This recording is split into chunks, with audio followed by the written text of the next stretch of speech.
போன வாரத்தில் ஒரு 7 ஆசீர்வாதங்களை பார்த்தோம். வேதத்தை படிக்கிறதுக்கும் தியானிப்பதற்கும் என்ன வித்தியாசம், தியானிப்பதினாலே நாம் பெற்றுக்கொள்ளக்கூடிய 7 ஆசீர்வாதங்கள் போன வாரத்தில் நாம் பார்த்தோம். இன்றைக்கி அதை தொடர்ந்து வேதத்தை எப்படி தியானிக்க வேண்டும் என்கிற விஷயங்களை தியானிக்க போகிறோம். அதாவது வேதத்தை தியானிப்பது என்பது நம்முடைய வாழ்க்கையில் மிக மிக முக்கியமான ஒரு விஷயம். வேதத்தை தியானிக்கிற ஒரு பழக்கம் நமக்கு இருக்கும் என்றால் 7 விதமான ஆசீர்வாதங்களை நாம் சுதந்திரித்து கொள்ளலாம் என்று போன வாரத்தில் அவைகளை சொன்னேன். இன்றைக்கி வேதத்தை எப்படி தியானிக்க வேண்டும் என்று ஒரு 20 குறிப்புகளை சொல்ல போகிறேன். நீங்கள் எல்லோரும் வேதத்தை தியானிக்கிறவங்களாக மாறணும். அப்போ தான் உங்கள் வாழ்க்கை எல்லா விதமான ஞானமும் வெற்றியும் மகிழ்ச்சியும் முன்னேற்றமும் ஆசீர்வாதமும் உள்ள ஒரு வாழ்க்கையாய் மாறும். எல்லாமே வேதத்தை தியானிக்கிறதுல தான் இருக்குது. இப்போ வேதத்தை தியானிப்பது எப்படி என்ற ஒரு 20 குறிப்புகளை சொல்கிறேன். நம்பர் 1, வேதத்தை ஒவ்வொரு நாளும் இருட்டோடு எழுந்து தியானம் பண்ண வேண்டும். Rise early in the morning and meditate the word of God. வேதத்தை காலையில் இருட்டோடு எழுந்து தியானம் பண்ண வேண்டும். 119ஆம் சங்கீதத்தில் 148வது வசனத்தில் அவருடைய அனுபவத்தை அவர் அப்படியே சொல்கிறார் பாருங்களேன்.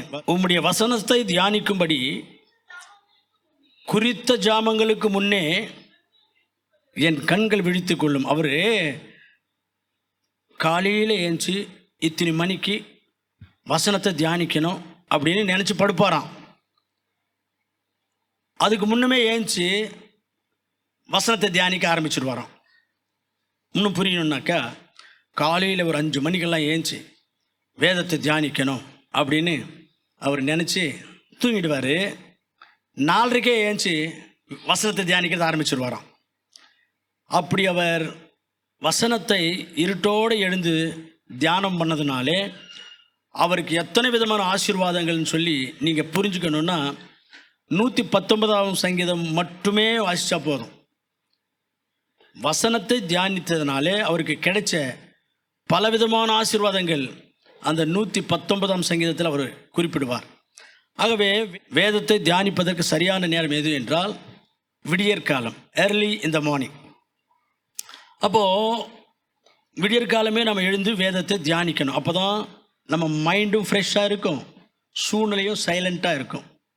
அப்போ நம்ம படிக்கிறது அற்புதமாக நமக்கு புரியும், நம்முடைய இருதயத்தில் அது பதியும். இப்போ வேதத்தை இருட்டோடு எழுந்து தியானம் பண்ணணும். இருட்டோடு எழுந்து தியானம் பண்ணணும், எர்லி மார்னிங் எழுந்து தியானம் பண்ணணும்னு சொன்னதும் என்ன பண்ணணும் என்றால், காலையில் இருட்டோடு எழுந்த உடனே நீங்கள் போயிட்டு முகத்தை சோப்பு வச்சு கழுவணும். அப்போ தான் அந்த தூக்கம் கலைஞ்சு போயிடும். அந்த தூக்கமே இல்லாமல் தெளிவாக ஆயிடுவீங்க. அப்புறம் வந்து உட்கார்ந்து வேதத்தை தியானம் பண்ண வேண்டும். 2வதாக வேதத்தை எப்படி தியானிக்க வேண்டும் என்றால், நம்முடைய சொந்த தாய்மொழியில் உள்ள பைபிளை வச்சுக்கிட்டு வேதத்தை தியானம் பண்ணணும். சில பேர் இங்கிலீஷ் பைபிளை தியானம் பண்ணுவாங்க, அதில் சரியாக நமக்கு புரியாது. நம்முடைய தாய்மொழியில் வேதத்தை தியானிக்கும் போது கிடைக்கிற ருசி இங்கிலீஷ் மொழியில் பிற மொழிகளில் எதுலேயுமே நமக்கு கிடைக்காது. அதனால் வேதத்தை தியானம் பண்ணும்போது நம்ம தாய்மொழியில், நம்ம தமிழ் மொழியில் உள்ள வேதத்தை படித்து தியானம் பண்ண அருமையாக அதுக்குள்ளே இருக்க விஷயங்கள் புரியும். 3வதாக வேதத்தை தியானம் பண்ணும்போது கூடிய மட்டும் முடிஞ்சால் முழங்காலில் இருந்து தியானம் பண்ணால் நல்லது. நிறைய பக்தர்கள், உலகத்தை கலக்கின கர்த்தருடைய ஊழியக்காரர்கள் எல்லாம் முழங்காலில் இருந்து வேதத்தை தியானம் பண்ணினதாக அவருடைய வாழ்க்கை வரலாறில் நம்ம படிக்க முடிகிறது. அதனால் வேதத்தை முழங்காலில் இருந்து தியானம் பண்ணுவது நல்லது. அது ஆண்டவருடைய வேதத்தை தியானிக்கும் போது நாம் காண்பிக்கிற ஒரு பயபக்தியை அது குறிக்கும். ஏசாயா தீர்க்கதரிசன புஸ்தகத்தில் 66ஆம் அதிகாரம் 2ஆம் வசனத்தில் ஆண்டவர் சொல்லுவார், என்னுடைய வசனத்துக்கு பயந்து நடுங்குகிறவர்களை நான் கண்ணோக்குவேன் அப்படின்னு சொல்கிறார். என் வசனத்துக்கு நடுங்குகிறவனை, அதாவது என்னுடைய வசனத்தை படிக்க பயபக்தியோடு அந்த வசனத்தை அணுகி அதை படிக்கிறவனுக்கு நான் கண்ணோக்குவேன். இங்கிலீஷில் ஐ வில் ரிகார்ட் ஹிம். அப்படின்னா நான் அவனை கவனிப்பேன். அவனுடைய பிரச்சனை என்ன, அவனுடைய கஷ்டம் என்ன, அவனுடைய தேவை என்ன, நான் அவனை கவனிப்பேன் அப்படின்றார். அதனால் வேதத்தை தியானிக்கும் பொழுது நாம் முடியுமானால் முழங்கால் படியிட்டு முழங்காலே இருந்து தியானம் பண்ணால் ரொம்ப ரொம்ப பிரயோஜனமாய் ஆசீர்வாதமாய் நமக்கு இருக்கும். 4வதாக, வேதத்தை ஜபத்தோடு வாசிக்க துவங்கணும். அதாவது முதல்ல ஜெபிச்சுட்டு அதுக்கப்புறம் வேதத்தை வாசிக்கணும். என்ன சொல்லி ஜபம் பண்ணணும்? ஒரு 2 வசனங்களை சொல்கிறேன் பாருங்கள். அந்த 2 வசனங்களில் உள்ள விஷயங்களை சொல்லி ஜபம் பண்ணி வேதத்தை வாசித்து தியானிக்க ஆரம்பிக்கணும். 119ஆம் சங்கீதம் 18வது வசனம், உம்முடைய வேதத்திலே உள்ள அதிசயங்களை நான் பார்க்கும்படிக்கு என் கண்களை திறந்தருளும் என்று ஜெபம் பண்ணணும். வேதத்தில் இருக்கிற அதிசயங்களை பார்க்கணுன்னாக்கா நம்முடைய மனக்கண்களை கர்த்தர் திறக்கணும். அப்பொழுதுதான் வேதத்தில் உள்ள அதிசயங்களை பார்க்க முடியும். இன்னொரு வசனம் வாசிக்கலாம்.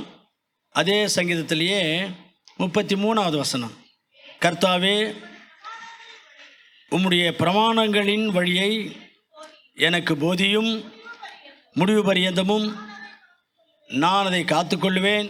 எனக்கு உணர்வை தாரும், அப்பொழுது நான் உம்முடைய வேதத்தை பற்றி கொண்டு என் முழு இருதயத்தோடும் அதை கை கொள்ளுவேன்.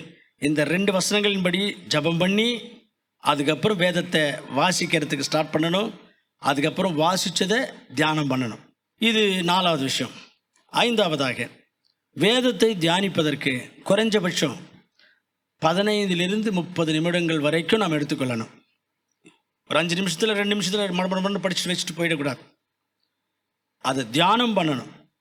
தியானம் பண்ணால் தான் அதில் உள்ள ஆசீர்வாதங்கள் நாம் சுதந்திரித்து கொள்ள முடியும். வேதத்தை தியானம் பண்ணால் நமக்கு கிடைக்கக்கூடிய அல்லது நாம் பெற்றுக்கொள்ளக்கூடிய 7 ஆசீர்வாதங்களை போன வாரத்தில் நம்ம பார்த்தோம். அப்படி அந்த 7 ஆசீர்வாதங்களை நாம் சொந்தமாக்கி கொள்ள வேண்டுமானால் படிச்சுட்டு வச்சுட்டா அந்த ஆசீர்வாதங்களை நாம் அனுபவிக்க முடியாது. வேதத்தை வாசித்து தியானம் பண்ணணும். வேதத்தை தியானம் பண்ணுவதற்கும் வாசிப்பதற்கும் உள்ள வித்தியாசம் என்ன என்று ஒரு 5 வித்தியாசங்களை நான் போன வாரத்தை உங்களுக்கு சொல்லிட்டேன். இப்போது வேதத்தை ஒரு 15லிருந்து 30 நிமிடங்கள் எடுத்துக்கொள்ளணும். நிதானமாக தியானம் பண்ணும்போது நமக்கு அது மிகவும் பிரயோஜனமாக இருக்கும். குறைஞ்சபட்சம் 15லிருந்து 30 நிமிடங்கள் வரைக்கும் வேதத்தை நாம் படித்து தியானம் பண்ண வேண்டும். 6வதாக, வேதத்தை தியானிக்கும் பொழுது பக்கத்திலேயே நோட் புக்கும் பெண்ணும் வச்சுக்கணும். வேதத்திலிருந்து ஆண்டவர் வகை வகையாக பங்கு பங்காக நம்மோடு பேசுவார். அந்த விஷயங்களை நாம் அந்த நோட் புக்கில் எழுதி வைத்து கொள்ள வேண்டும்.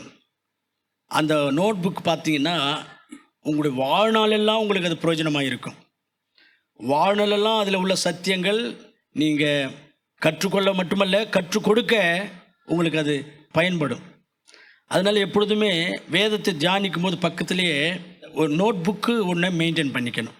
அந்த டேட் போட்டுட்டு அந்தந்த நாளிலே ஆண்டவர் என்ன பேசுகிறாரு என்பதை அந்த நோட் புக்கில் எழுதி கொள்ளணும். அது ரொம்ப ரொம்ப பிரயோஜனமாக இருக்கும். ரொம்ப ரொம்ப உங்களுக்கு ஆவிக்குரிய வாழ்க்கையில் ஆரோக்கியமாகவும் நல்ல உற்சாகமாகவும் நல்ல பைபிள் நாலெட்ஜாகவும் நீங்கள் இருப்பீங்க. அதனால் பைபிள் தியானம் பண்ணும்போது பக்கத்தில் ஒரு நோட் புக்கையும் மெயின்டைன் பண்ணணும். ஆண்டவர் பேசுகிறத இந்த நோட் புக்கில் குறித்து கொள்ள வேண்டும். அடுத்ததாக, பைபிளை வாசிக்கும் பொழுது தியானம் பண்ணும்போது ஒரு நாளுக்கு ஒரு அதிகாரம் மட்டும்தான் தியானம் பண்ணணும். உங்களுக்கு டைம் இருக்குதுன்னு சொல்லி 4-5 அதிகாரம் படிச்சிடக்கூடாது. உங்களுக்கு டைம் இருந்துச்சுன்னா பைபிள் படிக்கணும்னு நீங்கள் நினச்சிங்கன்னா பைபிளில் வேறு ஏதாவது ஒரு பகுதி நீங்கள் 5 அதிகாரம் 10 அதிகாரம் உள்ள புஸ்தகங்கள் பைபிளில் இருக்குது இல்லையா, அந்த புஸ்தகங்களை படிச்சுருங்க. அதிலிருந்து நல்ல சத்தியங்களை கற்றுக்கொள்வீங்க, பைபிள் நாலேஜ் பெற்றுக்கொள்வீங்க. டெய்லி டிவோஷன் என்று சொல்லும் பொழுது, தின தியானம் என்று சொல்லும் பொழுது ஒரு அதிகாரம் தான். டெய்லி ஒவ்வொரு அதிகாரம் படிச்சுக்கிட்டே வரணும். இன்னிலேருந்து கூட ஆரம்பிங்க. ஆதியாகமம் 1ஆம் அதிகாரம், நாளைக்கு 2ஆம் அதிகாரம், அடுத்த நாள் 3ஆவது அதிகாரம். அப்படி ஒரு நாளுக்கு ஒரு அதிகாரம் மட்டுமே நாம் படித்து தியானம் பண்ண வேண்டும். 8வதாக, நம்ம வேதத்தை தியானம் பண்ணும்போது வெறும் பைபிள் மட்டும் இருக்குதுன்னா அதை தியானம் பண்ணால் அதுக்குள்ளே ஆழங்களுக்குள்ளே போக முடியாது. அதனால் பைபிளுக்கு சம்பந்தமான ஆய்வு வேதாகமங்கள், நிறைவாழ்வு வேதாகமம், தானியல் செயின் ரெஃபரன்ஸ் வேதாகமம், இப்படி ஸ்டடி பைபிள்ஸ் இருக்குது. அவைகளை நம்ம வாங்கிக்கணும். அதோடு கூட ஒத்த வாக்கியம் வாங்கி வச்சுக்கணும்.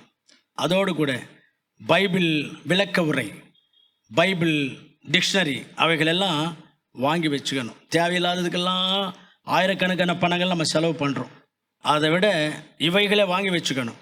வாங்கி வச்சுக்கிட்டு நீங்கள் வேதத்தை காலையில் தியானம் பண்ணும்போது உங்களுக்கு படிக்கிறதுல ஏதாகிலும் புரியலைன்னா நீங்கள் அதை கன்கார்டன்ஸில் பார்த்தா புரியுமா, விளக்க உரையில் பார்த்தா புரியுமா, அல்லது பைபிள் டிக்ஷனரியில் பார்த்தா புரியுமா என்பது உங்களுக்கே தெரியும். அல்லது அந்த ஸ்டடி பைபிள்ஸில் பார்த்தா புரியுமா என்பது உங்களுக்கு அந்த நாலேஜ் இருக்கிறதுனால நீங்கள் படிக்கிறது ஏதாகிலும் உங்களுக்கு புரியலைன்னா அதில் பார்த்துக்கலாம். வெறும் பைபிளை மட்டுமே வாசிப்பீங்கன்னு சொன்னால் உங்களுக்கு நிறைய விஷயங்கள் புரியாது. நிறைய விஷயங்கள் உங்களுக்கு புரியாது, புரிஞ்சுக்க முடியாது. அதனால் அந்த நான் சொன்ன அந்த ஒத்த வாக்கியம், வேதாகம விளக்க உரை, பைபிள் டிக்ஷனரி, அப்புறம் ஸ்டடி பைபிள்ஸ், இப்படி 4 விதமான புஸ்தகங்களை அல்லது வேதாகமங்களை நீங்கள் வைத்துக்கொண்டு நீங்கள் வேதத்தை தியானிப்பீர்கள் என்றால் அருமையாக அந்த வேதத்தில் உள்ள அந்த சத்தியங்களுக்குள்ளே, அந்த ஆழங்களுக்குள்ளே நீங்கள் போக முடியும். ஆழமான சத்தியங்களை புரிஞ்சு கொள்ள முடியும். நான் மறுபடியும் சொல்கிறேன், அந்த சத்தியங்கள் உங்களை பலப்படுத்துறது மட்டும் இல்லாமல் வாழ்நாளெல்லாம் கர்த்தருக்கு வல்லமையாய் எஃபெக்டிவாக ஊழியம் செய்கிறதுக்கு உங்களுக்கு தேவையான பைபிள் நாலேஜே கொடுக்கும். கர்த்தருடைய ஊழியம் செய்கிறதுக்காக உங்களுக்கு வாஞ்சை இருக்குது. கர்த்தரும் அதுக்காகவே உங்களை தெரிந்து கொண்டிருக்கிறார். அதுக்கேற்ற மாதிரி நீங்களும் உங்களை தயார் பண்ணி கொள்ளணும். அப்போ தான் ஆண்டவர் உங்களை பயன்படுத்தி கொள்ள முடியும். ஆகவே வேதத்தை வெறுமனே தியானம் பண்ணால் உங்களுக்கு புரியாது. அதுக்குள்ளே போகிறதுக்கு உங்களுக்கு அந்த பைபிள் நாலேஜ் அனுபவம் பத்தாது. இப்படிப்பட்ட வேதாகமங்களும் ஸ்டடி பைபிள்ஸும் இந்த ஒத்த வாக்கியம், அது மாதிரி பைபிள் கமெண்ட்ரிஸு அதெல்லாம் வச்சுக்கிட்டு பைபிளை தியானம் பண்ணுறதுக்கு நீங்கள் முயற்சி பண்ணுங்கள். நிறைய விஷயங்கள் நீங்கள் அருமையாய் கற்றுக்கொள்வீங்க. 9வதாக, பைபிளை தியானம் பண்ணுறதுக்கு ஒரு முறை படித்தா போதாது. குறைஞ்சபட்சம் அந்த ஒரு அதிகாரத்தை 3 முறையாகிலும் படிக்கணும். At least 3 times. முதல் முறை படிக்கும்போது சாதாரணமாக அப்படியே படிச்சிடுறீங்க. அதே அதிகாரத்தை செகண்ட் டைம் படிக்கும்போது கொஞ்சம் ஆழமாக சிந்தித்து கொண்டு படிக்கிறீங்க. அப்படி தான் படிப்பீங்க. நீங்கள் முதல் முறை படித்த மாதிரி இருக்காது. 2வது முறை படிக்கும்போது இன்னும் கொஞ்சம் டீப்பாக அதை புரிஞ்சுக்கிட்டே படிப்பீங்க. அதே அதிகாரத்தை மறுபடியும் 3வது முறை படிக்கும்போது சில ஆராய்ச்சிகளோடு கூட படிப்பீங்க. வேதத்தை ஆராய்ச்சி பண்ணிக்கொண்டே படிப்பீங்க. அப்படி தான் இருக்கும் அந்த வேதத்தை வாசிக்கிற விஷயம். இப்படி ஒரே அதிகாரத்தை குறைஞ்சபட்சம் ஒரு 3 முறையாவது அந்த அதிகாரத்தை படிப்பீங்கன்னு சொன்னால் அதில் உள்ள விஷயம் அருமையாக உங்களுக்கு புரியும்.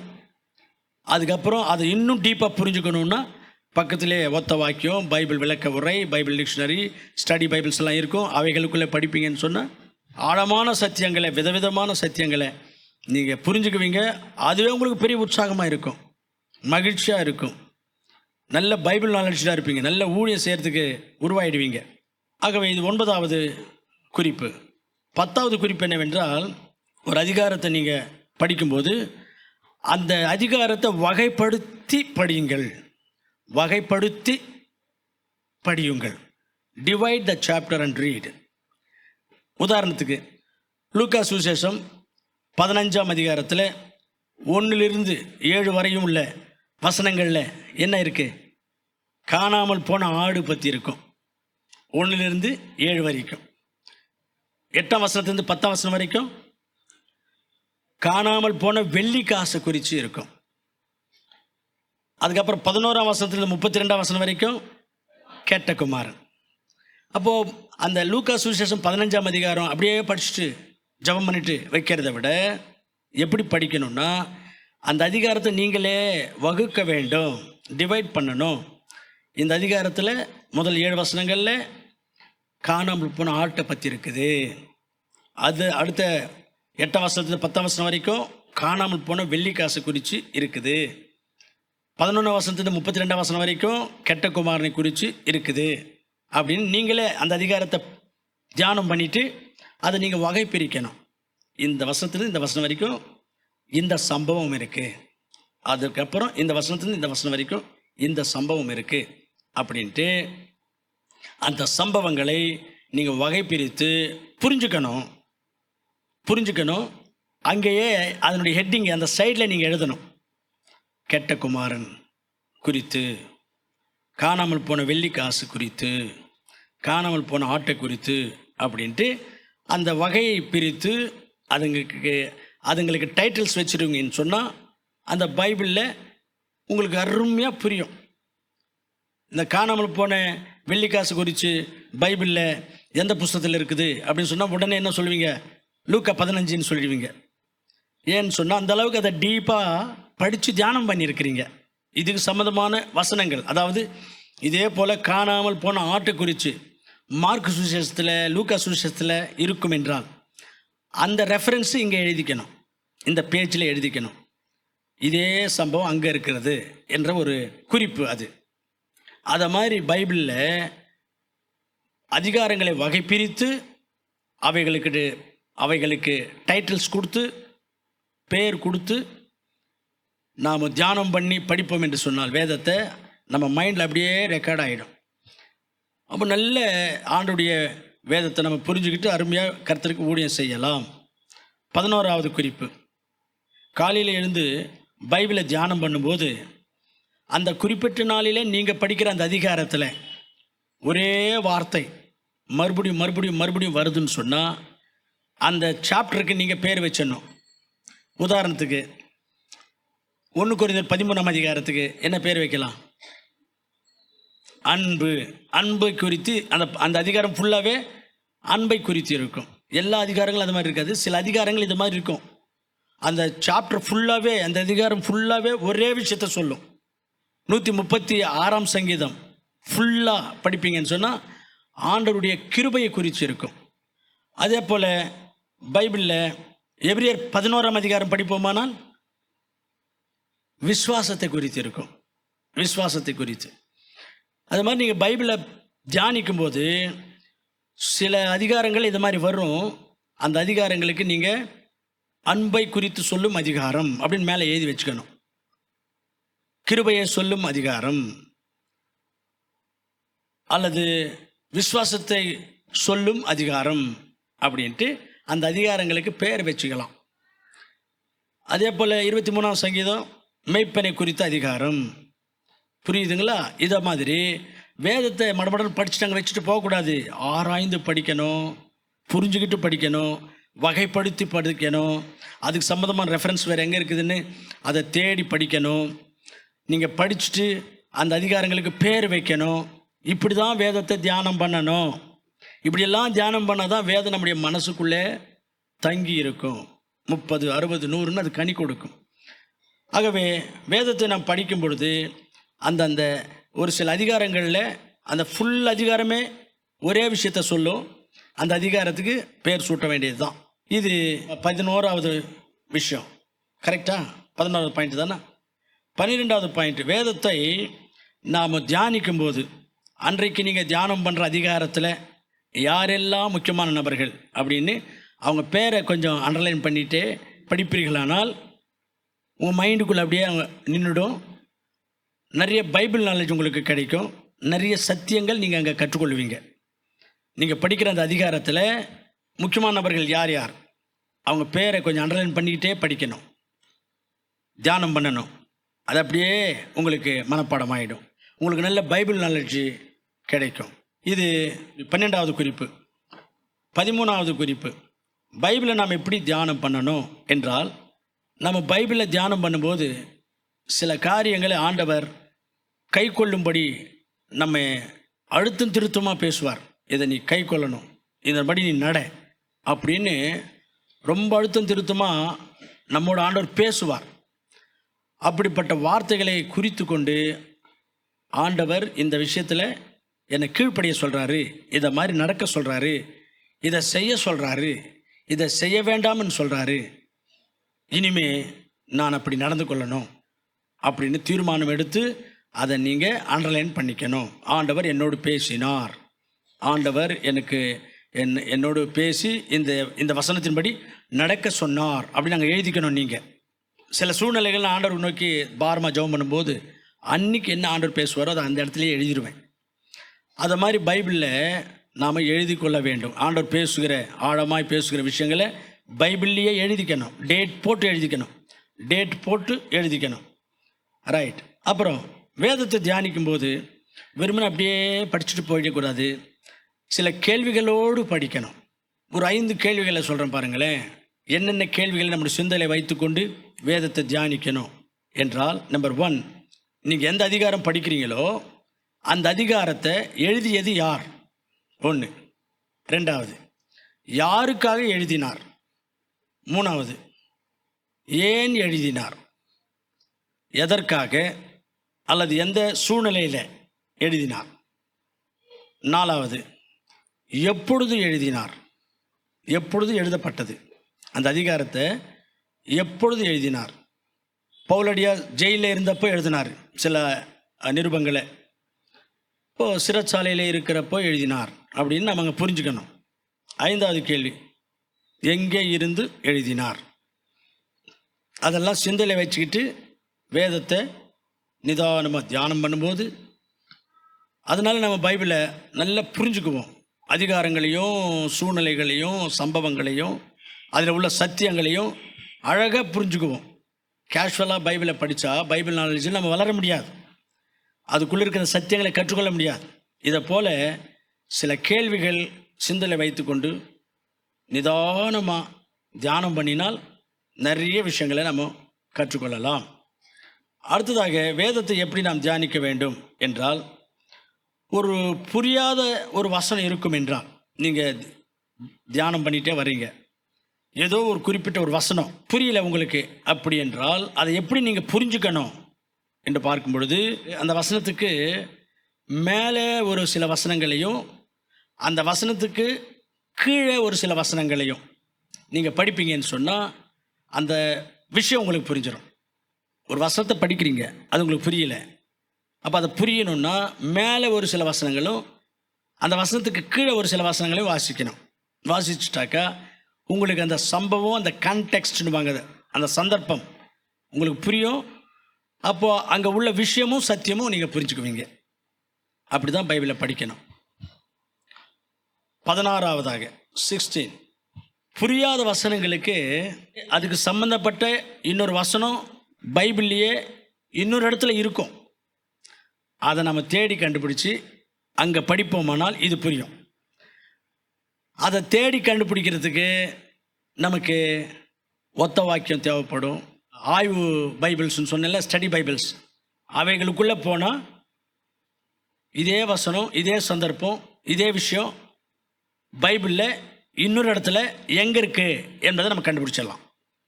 அப்போ ஈஸியாக நம்ம அந்த இடத்துக்கு போகலாம். அதையும் இதையும் கம்பேர் பண்ணி படித்தா அருமையாக நமக்கு புரியும். அப்படி தான் பைபிளை தியானம் பண்ணணும். பைபிளே இருக்குது, வசனம் ஒன்றுக்கு ஒன்று ஜோடியாக இருக்கும். அந்த வசனத்தை வாசிக்கலாம் பாருங்களேன். ஏசாயா 34ஆம் அதிகாரத்தில் 16வது வசனம், கர்த்தருடைய புஸ்தகத்திலே தேடி வாசியுங்கள், இவைகளில் ஒன்றும் குறையாது, ஜோடி இல்லாமல் இருக்காது. கர்த்தருடைய வசனம் ஜோடி இல்லாமல் இருக்காது. ஜோடி இருக்கும், அதுக்கு சம்மந்தப்பட்ட அந்த நிகழ்ச்சியோ அந்த விஷயமோ அந்த சத்தியமோ அந்த வசனமோ பைபிள்லேயே இன்னொரு இடத்துல இருக்கும். ஜோடி இல்லாமலாம் இருக்காது. அதை தேடணும். உங்களுக்கு தேடுறதுக்கு இந்த கமெண்ட்ரிஸு, ஒத்த வாக்கியம் அதெல்லாம் தேவை. அவைகளுடைய உதவியோடு தான் நீங்கள் நேராக ஸ்ட்ரெயிட்டாக அந்த இடத்துக்கு போக முடியும். இல்லைன்னாக்கா எங்கே இருக்குதோ பைபிளில், அது எந்த அதிகாரத்தில் இருக்குதோ எந்த புஸ்தகத்தில் இருக்குதோ தெரியலையே அப்படின்னு குழம்ப வேண்டியது தான். பைபிளே நமக்கு புரிய மாட்டேந்தே அப்படின்னு அப்படி போய்டும் யோசனை. ரைட். ஆகவே அடுத்ததாக, புரியாத சில விஷயங்கள் பைபிளில் இருக்கும் என்றால், நீங்கள் படிக்கிறீங்க முயற்சி பண்ணுறீங்க, ஆனாலும் உங்களுக்கு புரியலை, அப்படிலாம் இருக்குமா என்றால் சிலது இருக்கும், சிலது இருக்கும். நீங்கள் எப்படி படித்தாலும் அது உங்களுக்கு புரியாது. உதாரணத்துக்கு இந்த திருத்துவம் அப்படின்னு ஒரு உபதேசம் இருக்கு இல்லையா, நமக்கு திருத்துவம், அதை நீங்கள் எப்படி படித்தாலும் எந்த வகையில் படித்தாலும் அது உங்களுக்கு புரியாது. அப்படிப்பட்ட ஒரு மர்மமான ஒரு உபதேசம், அது மர்மமான ஒரு விஷயம். அது அந்த திருத்துவம் என்கிற ஒரு விஷயம், அதை எப்படி ஆகிலும் நாம் அதுக்குள்ளே போகணும், பைபிளுக்குள்ளே போகணும். எத்தனை ஆய்வு வேதாகமங்களானாலும் பரவாயில்ல, வாங்கி வச்சு இதெல்லாம் படிக்கணும் அப்படின்னு எல்லாம் முயற்சி பண்ணாலும் அது புரியாது. ஏன் புரியாதுன்னா, சில விஷயங்கள் அது மாதிரி பைபிளில் இருக்குது. பைபிளில் ஒரு வசனமே இருக்குது, புரியாத மர்மங்கள் எல்லாம் கடவுளுக்குரியது, புரிகிற விஷயங்கள் மட்டும் நமக்கும் நம்முடைய பிள்ளைகளுக்குரியது அப்படின்னு வசனம். உபாகம் புஸ்தகத்தில் வாசிக்கலாம், பாருங்கள் அந்த வசனத்தை. உபாகமும் 29:29, 29 and 29. மறைவானவைகள் கர்த்தருக்கே உரியவைகள், வெளிப்படுத்தப்பட்டவைகளோ நமக்கும் நம்முடைய பிள்ளைகளுக்கும் என்றென்றைக்கும் உரியவைகள். புரியாத விஷயங்கள், வெளிப்படுத்தாத விஷயங்கள் கர்த்தருக்குரியவைகள். சில விஷயங்கள் ஆண்டவர் வெளிப்படுத்தலை, அவைகளெல்லாம் கர்த்தருக்குரியவைகள். அதை எப்படியாகிலும் அதை புரிஞ்சுக்கணும், எப்படியாகிலும் அதை நான் அதை ஆராய்ச்சி பண்ணி ஆகிலும் எப்படியாகிலும் நான் அதை அந்த மர்மத்தை கண்டுபிடிக்கணும் அப்படின்லாம் தேவையில்லாத முயற்சிகள்லாம் பண்ணக்கூடாது. அதனால் சில மர்மங்கள் நம்ம எவ்வளோ தான் முயற்சி பண்ணாலும் புரியலையா, விட்டுருங்க. கர்த்தருக்குரியவைகள் புரியுறதா, அது நமக்கும் நம்ம பிள்ளைகளுக்குரியவைகள். அப்படி தான் எடுத்துக்கணுமே ஒழிய இதை படித்து படித்து நேரத்தை வேஸ்ட் ஆகிக்கூடாது, கன்ஃபியூஷன் ஆகிடக்கூடாது. பிசாஸ் அந்த மாதிரி நேரங்களில் சில தேவையில்லாத யோசனை நமக்கு கொடுத்து நம்ம கன்ஃபியூஷன் பண்ணிவிடுவான். அப்புறம் பைபிளை நம்ம தியானிக்கும் போது அந்த ஒரு சில விஷயங்களுடைய பின்னணி தகவல்கள் நம்ம புரிஞ்சுக்கணும். பேக்ரவுண்ட் இன்ஃபர்மேஷன்ஸ், பின்னணி தகவல்கள் புரிஞ்சுக்கிட்டே படிக்கிறது நல்லது. உதாரணத்துக்கு நாம் எஸ்தர் புஸ்தகத்தை படிக்கிறோன்னு வச்சுக்கோங்களேன். அது எப்போ எழுதப்பட்டது, யார் எழுதினாங்க, அந்த எஸ்தர் புஸ்தகத்தில் சொல்லப்பட்ட அந்த நாடுகள் இன்றைக்கி இருக்கா, அவைகளுக்கு இப்போ என்ன பேர், அது எருசலேமுக்கு எவ்வளோ தூரத்தில் இருக்குது, எஸ்தர் புஸ்தகத்தில் காணப்படுகிற அந்த ராஜா அவருடைய பேக்ரவுண்டு என்ன, இதெல்லாம் இது மாதிரி நிறைய தகவல்கள் தெரிஞ்சுக்கிட்டு தியானம் பண்ணால் ரொம்ப நல்லது. அதாவது பைபிள் நாலேஜில் நம்ம நல்லா டெவலப் ஆகலாம். அப்படி இன்ஃபர்மேஷன்ஸ் நமக்கு தெரியணும்னு சொன்னால் பைபிள் டிக்ஷனரி வேணும். பைபிள் சொல்லகராதி அப்படின்னு இருக்கு, பைபிள் டிக்ஷனரி.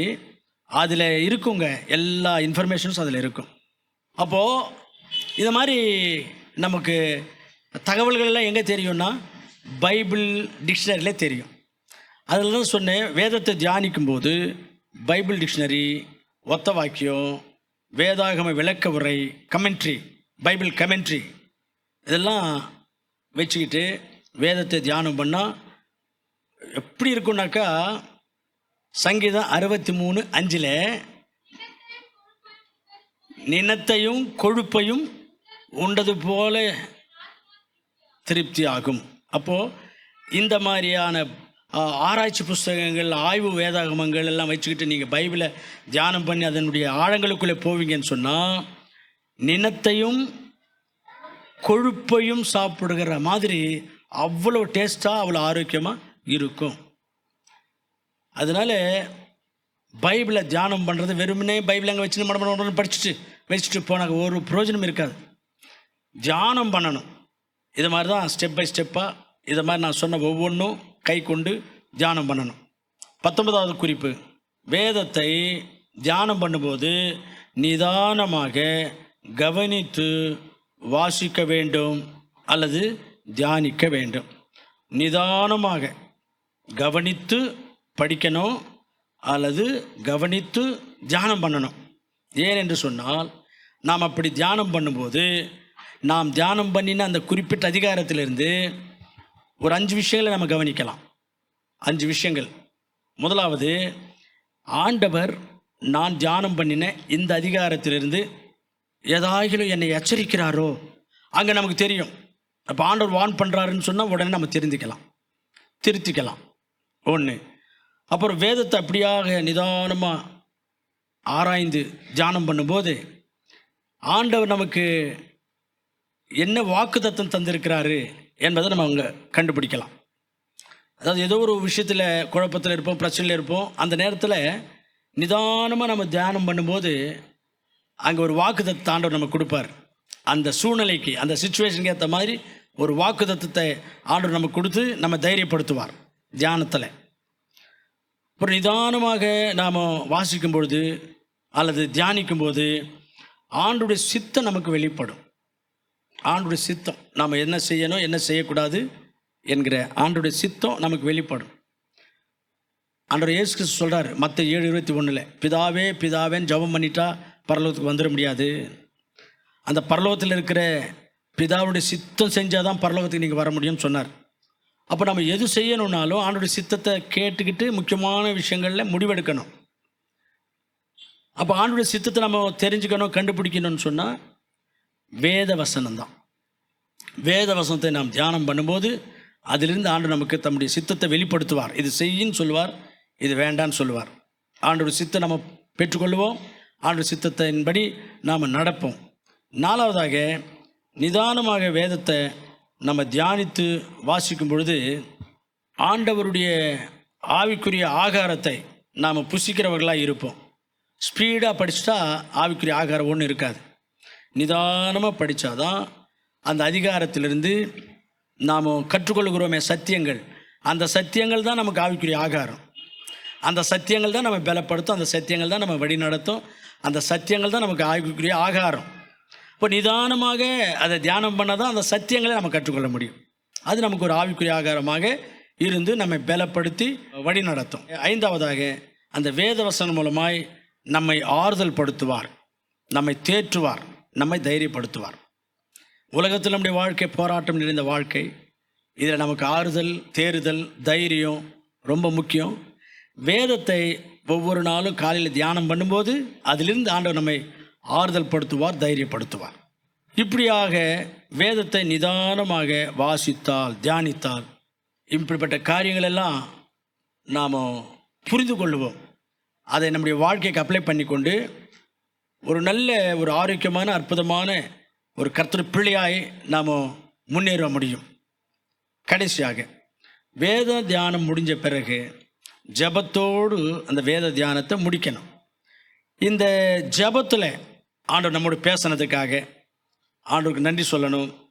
ஆண்டவர் நம்மை வார்ன் பண்ணுறதுக்காக ஆண்டவருக்கு நன்றி சொல்லணும். ஆண்டவர் நமக்கு அவருடைய சித்தத்தை வெளிப்படுத்துனதுக்காக நன்றி சொல்லணும். ஆண்டவர் நமக்கு ஆவிக்குரிய ஆகாரத்தை கொடுத்தாரே அதுக்காக நன்றி சொல்லணும்.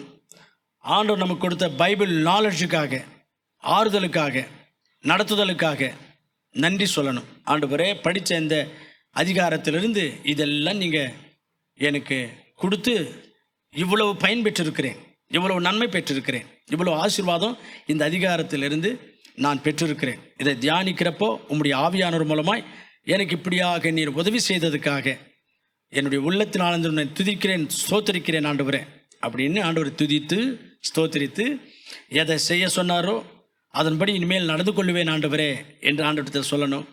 எது செய்ய வேண்டாம் என்று சொன்னாரோ இனிமேல் அதை நான் கைவிட்டு விடுவேன் ஆண்டவரே, அதை செய்ய மாட்டேன் ஆண்டவரே என்று ஆண்டவரத்தில் அறிக்கை செய்யணும்.